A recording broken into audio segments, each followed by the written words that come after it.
মাথায় তেল দেওয়া উচিত, মাথা ঠান্ডা করতে তেল দেওয়া উচিত, ঠান্ডা করে দেবে একদম। আমি যখন যে প্রোডাক্টের সাথে যুক্ত হই আমি সেই প্রোডাক্ট কিন্তু ইউজ করি, আমি নিজে দেই এবং আমার আত্মীয় স্বজন ফ্রেন্ড সার্কেল যারা আছে আমি ওনাকে বলে রেখেছি যে আপনার প্রোডাক্ট অনেকে চেয়েছে আমার কাছে অলরেডি, তো সবাই ইউজ করে এবং আমিও ইউজ করব। আপনারা বলতে থাকেন, আমি এনজয় করছি দেখে তো আমি কিছু বলছি না, আপনারা বলতে থাকেন, আমি এনজয় করি, আসলে এনজয় করি। না মোটেও আমি একই জায়গায় রইনি, আমারও চেঞ্জেস আসছে।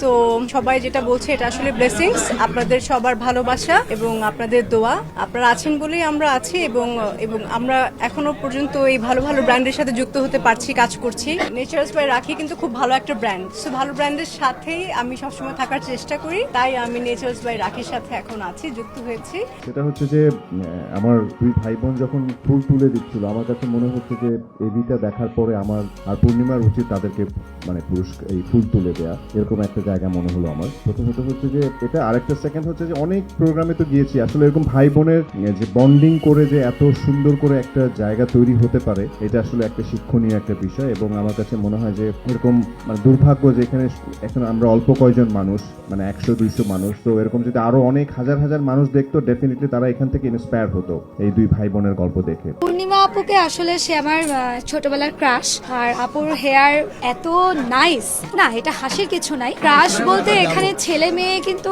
মেনশন করা যাবে না, যেটা যে আমি আপুর ফার্স্ট মিটেই কিন্তু বলেছি যে আপু আপনার মনের মাঝে তুমি মুভিটা আমি একদম মনিহারে গিয়ে দেখেছি, যেহেতু আমি যশোরের মেয়ে, সো সেই জায়গা থেকে চিন্তা করি।